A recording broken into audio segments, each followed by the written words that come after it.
Kembali lagi dengan Nogi-kun. Jadi kali ini Mimin akan melanjutkan Arc Elbaf part keempat. Sebenarnya Mimin sudah membahas ini sebelumnya dalam ulasan per chapter, tetapi kali ini Mimin akan membahasnya dengan narasi yang berbeda dan pastinya full berwarna. Di akhir part ketiga kita ditunjukkan bahwa Imu yang merasuki tubuh Gunko telah mengubah Dory dan Brogy menjadi pasukan iblis miliknya. Saat ini Kashi memohon kepada para kaptennya yaitu Dory dan Brogy yang telah berubah wujud agar tidak membunuh Jarul, karena Jarul adalah raksasa tertua yang masih hidup dan merupakan pahlawan legendaris Elbaf. Namun Brogy berkata bahwa Jarul sudah terlalu tua dan harus disingkirkan. Dory bahkan menyatakan bahwa setelah Jarul mati, dia dan Brogy akan menjadi raja baru Elbaf dan memulai era baru yang penuh dengan perang dan kekejaman. Para raksasa lain mencoba menghentikan mereka, tetapi beberapa dari mereka malah ikut berubah menjadi iblis karena berada terlalu dekat dengan area domi reversi, sehingga raksasa yang lain memilih untuk mundur. Salah satu raksasa yang berubah menjadi iblis bernama Tolmen. Pasca berubah, Tolmen merasakan sensasi yang luar biasa dari tubuhnya. Di sisi lain, Ripley mendengar kabar bahwa Gaban telah dikalahkan oleh musuh dan ia langsung berlari menuju kolon untuk segera menyelamatkannya. Sementara itu, anak-anak yang sebelumnya tertawan kembali tertidur. Situasi ini memberi kesempatan bagi Killingham untuk memunculkan lebih banyak pasukan MMA atau monster mimpi. Ia juga mulai membangkitkan para pasukan atau monster yang sudah gugur sebelumnya, sambil berkata bahwa karena Imu sudah turun langsung ke medan perang, dia kini tidak perlu menahan diri lagi. Dia menyuruh para monster untuk mengamuk. Wajah Killingham dalam mode hibridanya diperlihatkan. Dia terlihat memiliki gigi-gigi yang tajam yang menunjukkan bahwa dia mungkin berasal dari ras manusia ikan. Nama buah iblis Killingham adalah Mythical Zoan Dragon Fruit model Killin. Sementara itu, kru topi jerami yang tertawan mulai membicarakan sesuatu. Nami bilang kalau para monster semakin banyak bermunculan. Jinbe juga bilang kalau situasinya benar-benar sudah di luar kendali. Sementara Usopp memanggil Master Dory dan Brogy yang saat ini telah berubah menjadi iblis. Usopp berkata, "Kenapa kalian malah berubah menjadi sosok yang tidak memiliki kebanggaan sama sekali?" Sementara para raksasa terus berusaha menyelamatkan anak-anak mereka, dibantu oleh beberapa ibu mereka yang nekat terjun langsung ke medan pertempuran. Summer selalu bertanya kepada Imu, sampai kapan pembantaian ini akan berlangsung? Imu menjawab bahwa semua ini akan terus berlangsung sampai semangat bangsa Elbaf benar-benar hancur. Ia juga menambahkan bahwa seandainya Harald tidak melakukan kesalahan di masa lalu, negara ini sudah pasti bisa ditaklukkan lebih cepat. Beberapa menit sebelumnya Chopper menyesali tindakannya karena nekat melompat untuk menyelamatkan Gaban tanpa rencana. Tetapi untungnya dia berhasil mendahului Gaban dan menggunakan guard point untuk menyelamatkan Gaban. Di tempat lain di dunia bawah, Loki menyuruh Hairudin untuk memohon kepadanya jika ingin tahu soal kebenaran kematian dari ayah mereka. Tetapi Hairudin menolaknya. Luffy kemudian merasakan bahwa Chopper sudah mendarat di suatu tempat. Meski ia sendiri tidak tahu kenapa ia bisa merasakan itu. Loki pun ikut merasakan kehadiran mereka, dan kelompok itu memutuskan untuk keluar mencarinya. Sementara Gerd dan Goldberg tetap tinggal untuk menjaga Loki. Loki mencoba membujuk Gerd dan Goldberg untuk membuka rantainya, tetapi mereka menolak itu. Di saat itu Mosa menghubungi Loki. Mosa bilang bahwa dia tidak bisa menghubungi Loki untuk sementara waktu. Tetapi Mosa ingin Loki tahu bahwa percakapan mereka selama ini sangat membantunya. Dan Mosa sangat berterima kasih kepada Loki. Kata-kata Mosa membuat Loki khawatir kalau Mosa sedang dalam bahaya. Tetapi Mosa buru-buru menutup komunikasi dan menyangkal itu. Gerd yang mendengar percakapan itu berkata bahwa dia senang Loki punya teman sejati di tengah kesendiriannya di dunia bawah. Tetapi Loki langsung memintanya untuk tidak bicara sepatah kata apapun tentang itu. Tak lama setelah itu kelompok Hairudin dan Luffy kembali. Hairudin langsung menyuruh Gerd untuk menyiapkan alat-alat medis. Luffy mengatakan kepada Gaban bahwa dia sangat beruntung karena berhasil diselamatkan oleh Chopper. Saat itu juga Luffy akhirnya mengetahui identitas asli Gaban sebagai mantan anggota bajak Cloud Roger, dan dia pun terkejut bukan main. Para raksasa juga memberitahu kru topi jerami bahwa Gaban dan Silver Rayleigh dikenal sebagai sayap dari Goldie Roger, sang raja bajak laut. Mereka adalah yang paling kuat setelah Roger sendiri. Menurut para raksasa, Gaban adalah yang terkuat nomor 3 setelah Roger dan Rayleigh. Zoro pun mulai sadar kenapa Gaban sangat kuat saat dia dan Luffy melawannya di dalam kastil sebelumnya. Dan Luffy menyadari bahwa Gaban memang benar-benar mengenal Shanks. Gaban akhirnya sadar dan dengan santai ia berkata bahwa sebenarnya dia merasa dirinya adalah orang terkuat nomor 2 setelah Roger.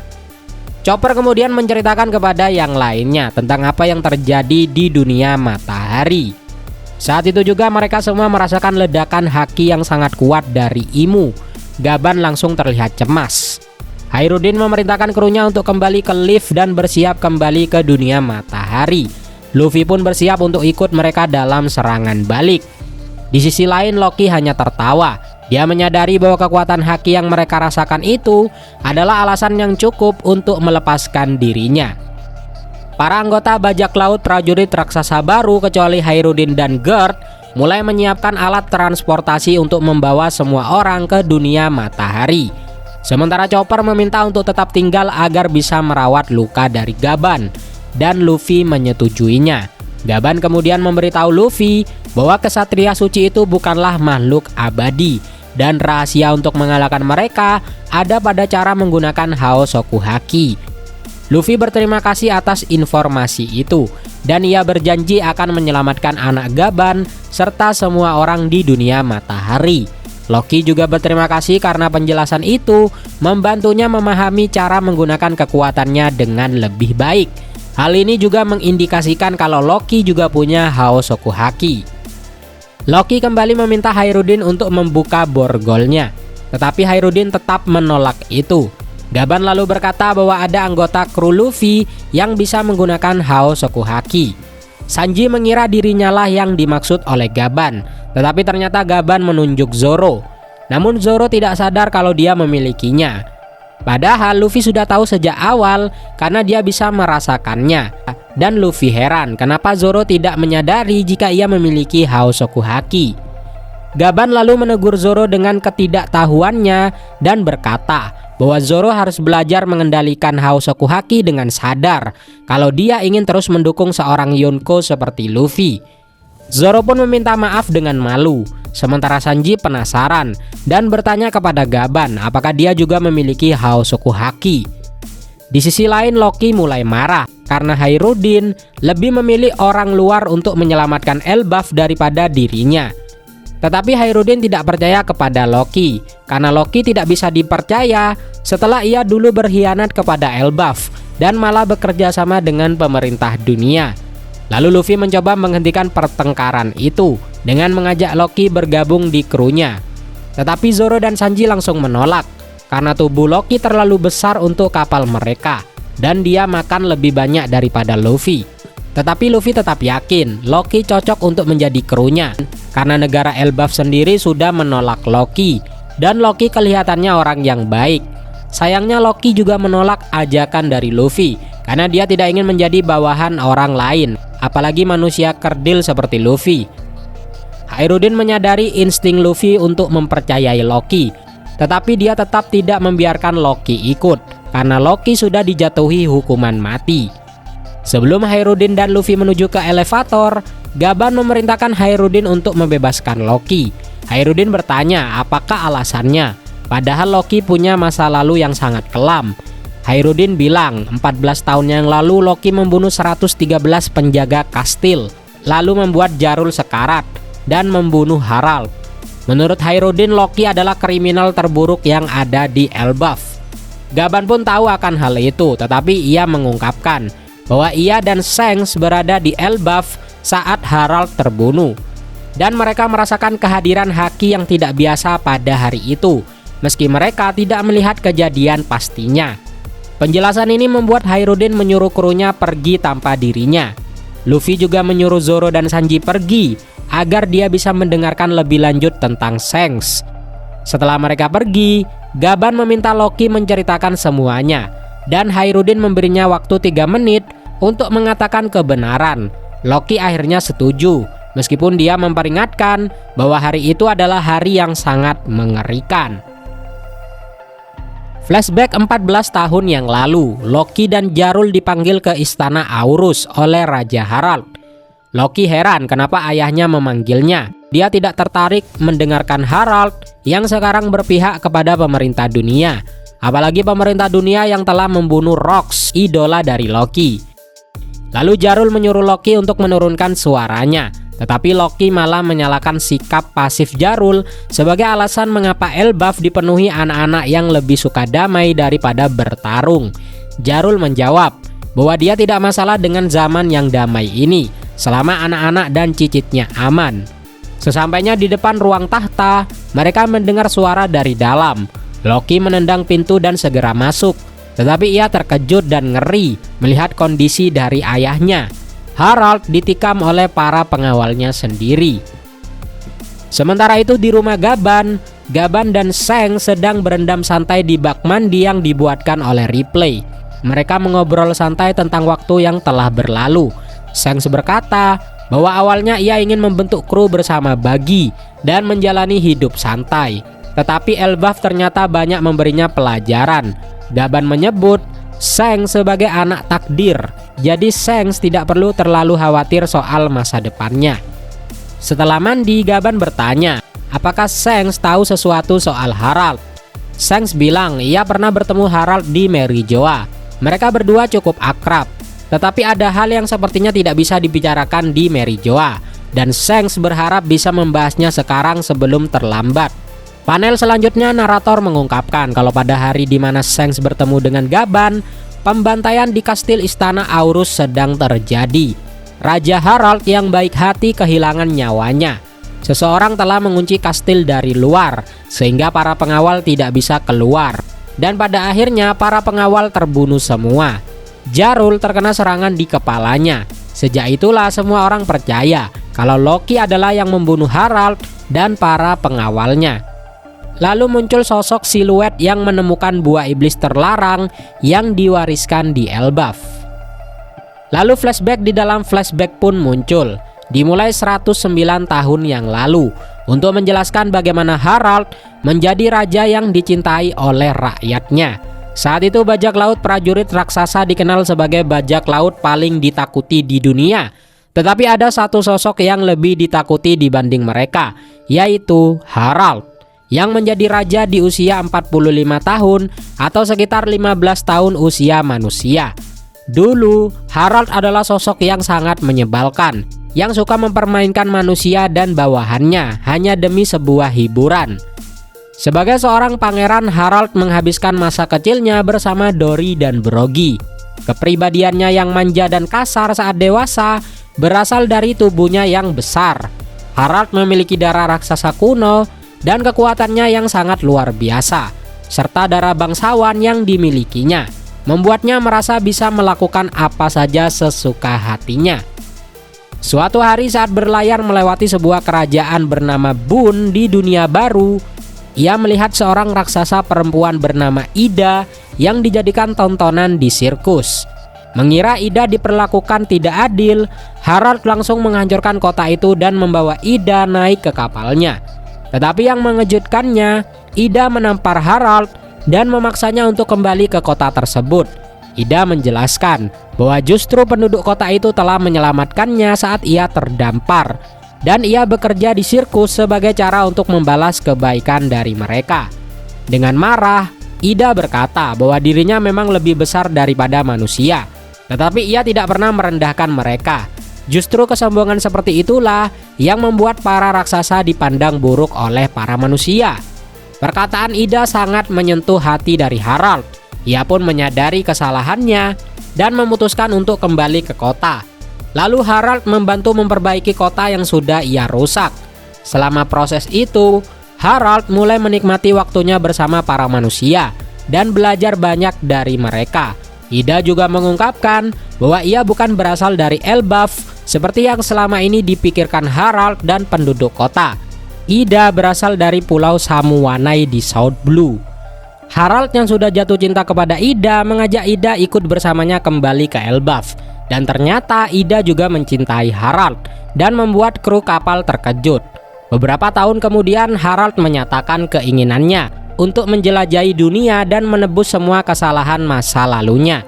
Ia ingin menjalin hubungan dengan berbagai bangsa dan saling bertukar pengetahuan. Ia tahu bahwa Dori dan Broggy masih sering menimbulkan masalah, tetapi ia percaya bahwa Dori dan Broggy tidak akan menyakiti manusia karena rasa hormat mereka. Meskipun begitu, Harald juga berjanji akan menghentikan Dori dan Broggy jika mereka mulai berlebihan. Seiring waktu, hubungan Harald dan Ida semakin erat. Ida pun melahirkan anak mereka yang bernama Hairudin. Sayangnya karena Ida bukan berasal dari Elbaf, Harald tidak diizinkan menikahi Ida secara resmi atau menjadikannya ratu. Meskipun begitu, Ida menerima keadaan tersebut dan memilih tinggal di desa dekat Elbaf bersama Hairudin. Wanita yang akhirnya dinikahi secara resmi oleh Harald adalah seorang perempuan bernama Estrida yang berasal dari desa alkohol di utara. Dan Estrida mempelajari geomansi atau ilmu ramalan berdasarkan tanah dan alam. Dia memberi Harald sebuah kuda keberuntungan yang bernama Asura. Estrida terlihat tertarik kepada kemewahan. Beberapa tahun kemudian, sekitar 70 tahun yang lalu, keadaan lautan masih sangat ganas dan membuat perjalanan antar pulau sangat menyulitkan. Saat itu, Harald sedang berlayar untuk menyebarkan pengetahuan navigasinya ke beberapa negara. Setelah pulang dari perjalanannya, Harald selalu bercerita ke warga Elbaf tentang petualangannya dan membuatnya menjadi raja yang sangat dekat dengan rakyatnya.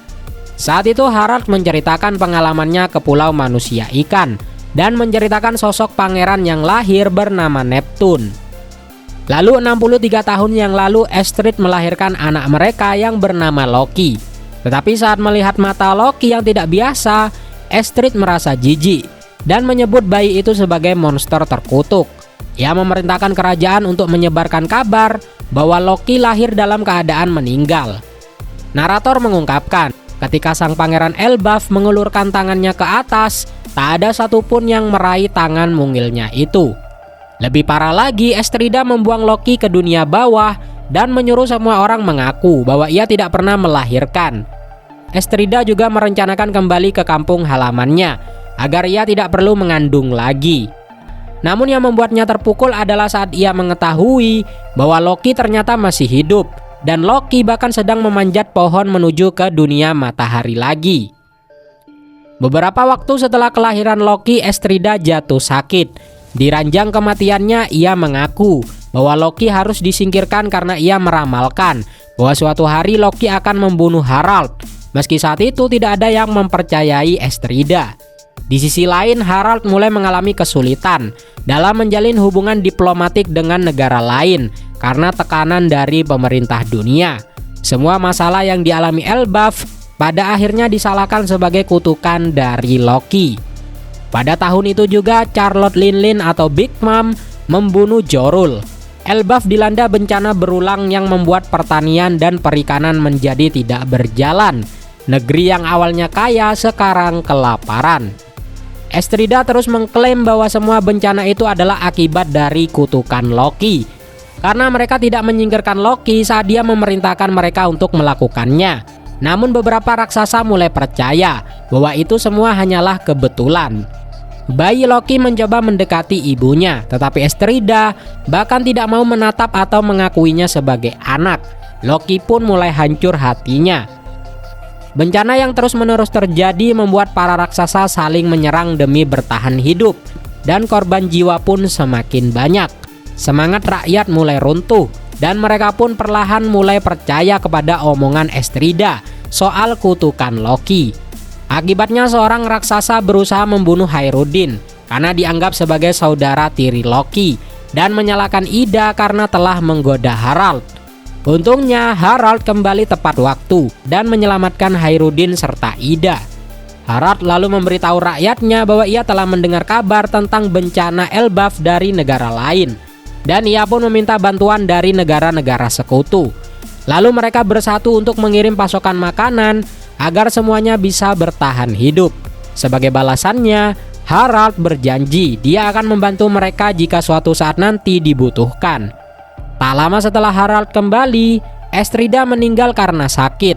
Tetapi hingga akhir hayatnya, ia tetap menolak mengakui Loki sebagai anaknya. Hal ini membuat banyak orang percaya bahwa Estrida meninggal karena kutukan dari Loki. Saat itu akhirnya Harald menggendong Loki. Para pengawal terpaksa menutup mata Loki dengan perban, dan para pengawal itu mengaku bahwa Loki memiliki penyakit di matanya. Loki sendiri tidak pernah tersenyum di hadapan ayahnya karena ia sudah tidak percaya kepada kasih sayang. Namun Harald tampaknya tidak pernah tahu apa yang telah dilakukan Estrida kepada Loki. Selanjutnya, meski misi diplomatik Harald berhasil dan menyelamatkan negaranya dari musim dingin yang panjang, hal itu menyita terlalu banyak waktunya. Akibatnya Loki tumbuh dibesarkan oleh kakak dari Estrida yang membencinya sama seperti Estrida. Sementara itu, Ida membuka sebuah bar di dunia bawah agar siapapun bisa datang sebagai bentuk dukungan terhadap impian dari Harald. 7 tahun kemudian Harald berbicara dengan Jarl di rumahnya. Ia menceritakan bahwa dirinya bisa menyusup ke Reverie karena menyamar sebagai seorang prajurit. Tetapi pemerintah dunia tidak mau mendengarkannya. Kalau bukan karena insiden pembunuhan yang terjadi saat itu, penyamaran dari Harald pasti sudah terbongkar dan ia pun akan dipenjara. Lalu Jarl bertanya, apakah Harald pernah mendengar tentang Galeila, kelompok tukang kapal raksasa? Harald menjawab pernah mendengar itu, tetapi ia mengira itu hanyalah sebuah mitos. Jarl mengonfirmasi bahwa Galeila memang ada, namun setelah mereka berlayar ke negeri yang jauh, mereka mengirim surat kepada Jarl bahwa mereka telah ditangkap. Jarl merasa aneh karena beberapa dari mereka adalah raksasa kuno. Saat itu Harald bertanya apakah Jarl mencurigai pemerintah dunia yang telah menangkap Galeila. Jarl menjawab ia belum yakin. Ia hanya tahu bahwa nenek moyang pemerintah dunia pernah punya musuh besar, tetapi sejarah itu sudah hilang ditelan laut. Intinya Jarl mencurigai bahwa hubungan buruk Harald dengan pemerintah dunia bukan karena Harald sendiri, tetapi karena sejarah bangsa raksasa yang pernah dianggap sebagai ancaman dunia. Seiring waktu, Harald membangun 8 cabang di wilayah Elbaf untuk menyatukan negara dan memperkuat perdagangan. Namun kebencian rakyat terhadap Loki terus tumbuh, apalagi setelah kuda keberuntungan mereka ditemukan mati dan pamannya Loki atau adiknya Estrida juga terbunuh. Meski begitu, beberapa orang mulai mengakui Loki sebagai pangeran Elbaf yang sah, bukan Hairudin. Namun Harald tetap dikenal sebagai raja terbaik Elbaf karena impiannya menghubungkan negeri itu dengan dunia luar demi perdamaian.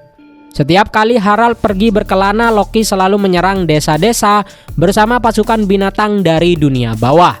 Hairudin berusaha menghentikannya dan memintanya menghormati keputusan ayah mereka untuk bekerja sama dengan para manusia. Tetapi Loki menolak itu dan justru menyerang Hairudin. Para calon kru dari Hairudin atau teman-temannya seperti Gerd dan Goldberg ikut membantu Hairudin, dan Loki mengejek mereka sebagai pecundang yang sok peduli. Meski telah menyebabkan banyak kerusakan, tak satupun perbuatan Loki bisa mengisi kekosongan di hatinya akibat kata-kata kejam dari sang ibu di masa lalu. Suatu hari Loki mencoba bunuh diri dengan melompat dari dunia matahari ke dunia bawah, tetapi tubuhnya terlalu kuat hingga ia tidak bisa mati. Hal ini membuatnya makin putus asa. Hari itulah pertama kalinya Loki bertemu dengan Rox di Sebek. Saat itu Rox di Sebek belum menjadi kapten bajak laut Rox. Rox datang ke Elbaf untuk mengunjungi Harald. Ternyata mereka pernah bertemu sebelumnya di acara Reverie. Dan insiden pembunuhan yang dimaksud Harald sebelumnya adalah saat Rox membunuh seorang admiral, sehingga ia menjadi buronan pemerintah dunia. Yang mengejutkan lagi, Rox di Sebek ternyata adalah ayah kandung dari Marshal Dietrich atau Kurohige. Dan terlihat wajah Rox sangat mirip dengan Teach. Saat itu Rox di Sebek bertanya 2 hal kepada Loki. Pertama, apakah di sini adalah negara Elbaf? Dan yang kedua, apakah dia bisa bertemu Harald di sini? Loki memastikan bahwa Rox dan krunya memang berada di Elbaf saat ini, sambil merenung bahwa ini pertama kalinya dia melihat manusia. Lalu Loki juga menjawab bahwa ayahnya sedang tidak ada di Elbaf karena sedang berlayar di lautan. Rox terkejut saat mengetahui bahwa Loki adalah putra dari Harald dan langsung menyuruhnya pulang agar ada yang menghubungi Harald dan memberitahunya bahwa Loki telah terluka parah dan harus segera kembali. Tetapi Loki menolak karena menganggap Rox lebih lemah darinya dan merasa ayahnya tidak akan peduli kepadanya. Loki lalu mencoba menyerang Rox di Sebek, namun dengan mudah Rox menghajar Loki. Narator mengungkapkan, teknik berpedang Rox dikenal memiliki kekuatan meledakkan sesuatu dengan pedangnya, seolah itu adalah palu atau meriam. Rox malah tertawa melihat luka-luka dari Loki, dan ia bilang sekarang dia punya alasan untuk menghubungi Harald. Flashback lain muncul, sebelumnya di Reverie, saat Harald diam-diam menyelinap masuk ke sana, Rox membuat kekacauan besar dengan menyerang dan menculik 5 raja yang sedang hadir. Ia bahkan berhasil mencapai taman bunga dan bertemu Imu. Namun rencana Rox untuk menggunakan para raja sebagai alat tawar-menawar gagal karena Imu tidak peduli kepada para raja itu. Narator mengungkapkan kalau Rox di Sebek adalah orang yang pertama bisa menyusup dan bertemu dengan Imu. Saat itu Rox mengaku jika dia adalah penggemar dari Davy Jones. Sebelum pergi, Rox berjanji kepada Imu jika dia akan kembali suatu hari nanti. Sayangnya saat itu Harald yang disalahkan atas perbuatan Rox di Merijoa dan ia dikejar di tanah suci itu. Saat Rox kabur juga, Harald dan Rox saling melihat dan langsung bentrok. Harald marah karena harus menanggung akibat dari perbuatan Rox. Mereka lalu saling mengeluarkan serangan. Benturan haki mereka begitu dahsyat hingga siapapun dalam radius 5 km langsung terpental dan terhempas. Setelah saling memperkenalkan diri, Rox menyuruh Harald menyerang kota agar tidak ditangkap dan dijadikan budak. Meski bingung, Harald menuruti Rox dan mereka berdua berhasil kabur. Rox bilang kalau Harald selamat, mereka akan bertemu lagi dan Harald segera melompat dari Red Line. Namun Harald menolak berurusan dengan Rox karena ia adalah seorang kriminal. Setelah kejadian itu, Rox menjadi buronan terkenal karena melukai fatal seorang admiral dan admiral itu pun tewas. Tak lama kemudian Rox menyerang kapal pemerintah dunia yang membawa upeti surgawi milik Tenryubito dan menghancurkan gerbang keadilan. Dengan kapal dan uang yang telah ia curi, Rox memulai karir sebagai seorang bajak laut dan mengikuti pertarungan Davy Bike Fight untuk merekrut anggotanya. Saat tiba di Elbaf, Rox sudah punya 6 anak buah yang sangat kuat. Meskipun saat itu mereka belum resmi disebut sebagai bajak laut Rox. Loki kemudian menghubungi Harald dan cukup terkejut meski setengah tak percaya karena ayahnya benar-benar pulang. Tetapi Harald tidak tahu bahwa Loki sempat mencoba bunuh diri dan ia malah mengira bahwa Loki jatuh dari tebing dan butuh pertolongan. Harald bertanya kenapa Rox sekarang berada di Elbaf. Dan Rox bilang bahwa dia ingin mengajak Harald bergabung menjadi krunya. Tetapi Harald menolak karena ia tahu bahwa dia akan menghancurkan hubungan diplomatis yang telah ia bangun dengan negara-negara lain. Rox menjawab bahwa sebagai raksasa, Harald seharusnya bisa hidup bebas dan tidak menjadi anjing dari pemerintah dunia. Tetapi Harald bilang bahwa Elbaf sedang mengalami perubahan positif. Rox menolak hal itu dan berkata bahwa manusia tak pernah benar-benar berubah. Dan Rox di Sebek masih merasakan rasa haus darah masih berada di dalam diri Harald. Harald memperingatkan kru dari Rox di Sebek bahwa kalau mereka mengikuti Rox, mereka hanya akan menuju kepada sebuah kehancuran. Siki yang masih menjadi seorang mafia saat itu bilang bahwa ia tak punya loyalitas kepada Rox di Sebek dan tak peduli kalau Rox mati. Miss Bakin atau si bandit teknologi setuju akan hal itu. Tetapi ia juga mengungkapkan bahwa Rox punya rencana yang akan membuat mereka semua menjadi kaya raya. Selanjutnya Don Marlon, seorang gangster dari West Blue, bertanya apakah Harald pernah mendengar tentang Hachinosu, yang dikenal juga sebagai Pulau Bajak Laut. Dulunya tempat itu adalah tempat pembuangan para kriminal yang tak bisa ditampung di penjara negara manapun. Lalu Shirohige menyebutkan bahwa pulau itu tidak punya makanan dan semua yang dikirim ke sana akhirnya mati. Selanjutnya Ochoku, si tuan bajak laut, mengungkapkan bahwa para kriminal di sana akhirnya membangun pemukiman berkat penemuan tambang emas. Dan terakhir, seorang penyelundup bernama Ganzui menambahkan bahwa organisasi bawah tanah membantu menambang emas itu dan membuat para kriminal di sana menjadi sangat kaya raya, dan hal itu menjadi sesuatu yang tidak disukai oleh pemerintah dunia. Rocks kemudian mengatakan bahwa Hachinosu terlalu sulit untuk didekati. Jadi ia membuat kesepakatan palsu dengan pemerintah dunia untuk merebut pulau itu demi mereka dengan imbalan bayaran yang adil. Tetapi sebenarnya Rocks hanya ingin mengambil alih pulau itu untuk dijadikan markas bajak lautnya. Rocks menyatakan bahwa setelah menguasai Hachinosu, ia akan menghancurkan angkatan laut, membakar tanah suci Merijoa, dan mewujudkan mimpinya menjadi raja dunia. Harald memperingatkan Rocks bahwa rencana itu akan membuat Rocks menjadi musuh seluruh dunia dan mustahil untuk dilakukan. Tetapi Rocks yakin ia bisa, karena menurutnya tak ada organisasi yang abadi. Ia juga yakin Harald bisa membantunya karena kekuatannya yang sangat luar biasa. Meski begitu, Harald tetap menolak tawaran itu. Tetapi Loki yang mendengar pembicaraan itu justru mulai terkesan dan menganggap Rocks sebagai penyelamatnya. 4 tahun kemudian Rocks terus gagal merekrut Harald, hingga akhirnya ia menyerah karena sudah berhasil mengumpulkan pasukan yang cukup kuat untuk merebut Hachinosu. Disinilah bajak laut Rocks resmi lahir. Pada masa itu ada sekelompok bajak laut yang dianggap sebagai idola lautan, yaitu bajak laut Kuja.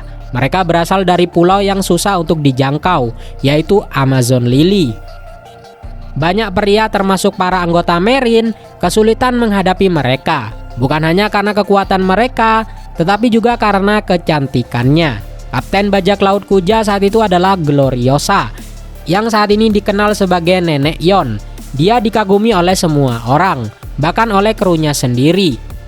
Namun satu sosok yang lebih menonjol dari Gloriosa adalah wakil kaptennya atau orang nomor 2, yaitu Sakuyaku. Saat itu bajak laut Kuja bertemu dengan bajak laut Roger.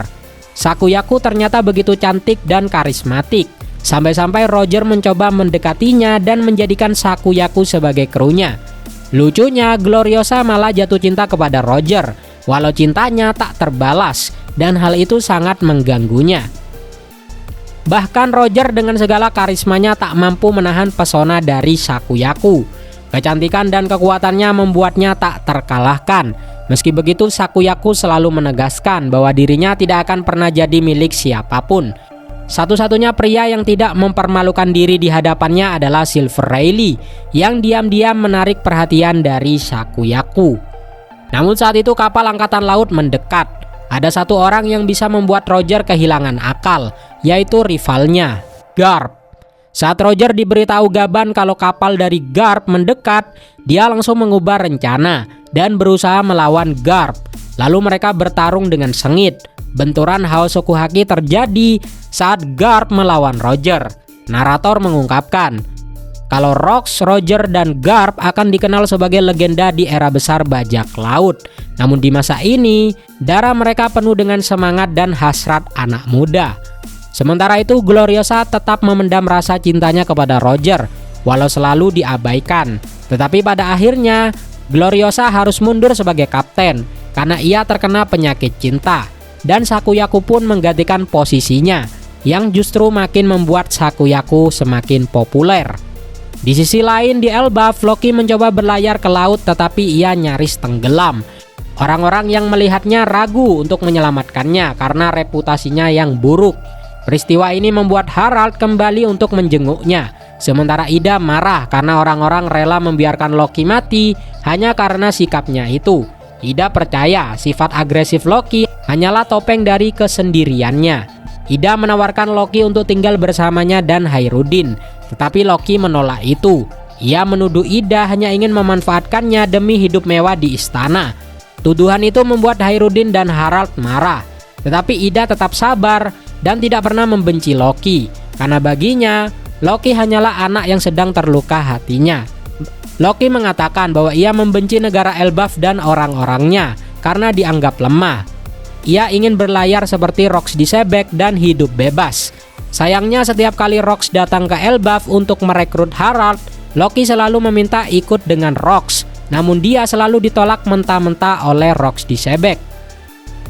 Sementara itu di Hachinosu, setelah Rocks berhasil merebut pulau itu, banyak bajak laut kuat datang untuk bergabung. Salah satunya adalah mafia bernama Kyo yang dijuluki sebagai si Algojo. Dia adalah rival dari Shiki yang nantinya dikenal sebagai Silver Axe. Selain itu sudah ada nama-nama besar yang bergabung dengan Rocks seperti Charlotte Linlin atau Big Mom, Streusen, Kaido, Kapten John, dan pria ikan lele raksasa bernama Barbel. Rocks menyampaikan rencananya untuk menjadi raja dunia yang dimulai dengan mencari 2 buah iblis. Salah satunya ada di Elbaf dan dia ingin Harald memakannya untuk membangkitkan kekuatan sejati dari buah iblis itu. Kapten John menyebutkan bahwa target kedua Rocks adalah sesuatu bernama Galaila. Linlin mengatakan belum pernah mendengar nama itu, bahkan dari jaringan informasinya yang sangat luas. Shirohige memperkirakan bahwa kalaupun mereka atau kelompok Galaila itu benar-benar ada, mungkin mereka sudah mati. Barbel menambahkan bahwa kalaupun mereka hidup kembali, belum tentu mereka mau mengikuti Rocks. Tetapi Rocks bersikeras bahwa itulah kenapa Harald harus bergabung dengannya. Karena Harald adalah raja dari Elbaf saat ini, maka para raksasa Galaila bisa bergabung dengannya juga. Kaido menyarankan agar Rocks disebek menaklukkan Harald dengan kekerasan. Tetapi Rocks langsung menendang Kaido. Ia menegaskan bahwa ia tidak akan pernah memaksa sahabatnya sendiri. Rocks menutup pertemuan itu dengan berkata bahwa Elbaf adalah kunci untuk mengalahkan Merijoa, pusat kekuasaan dunia. Dan kalaupun ada yang tak percaya kepadanya, boleh pergi saat itu juga. Tetapi bagi mereka yang tetap memilih ikut dengannya, Rocks berjanji akan membawa mereka sampai ke puncak dunia. Dan chapter pun berakhir.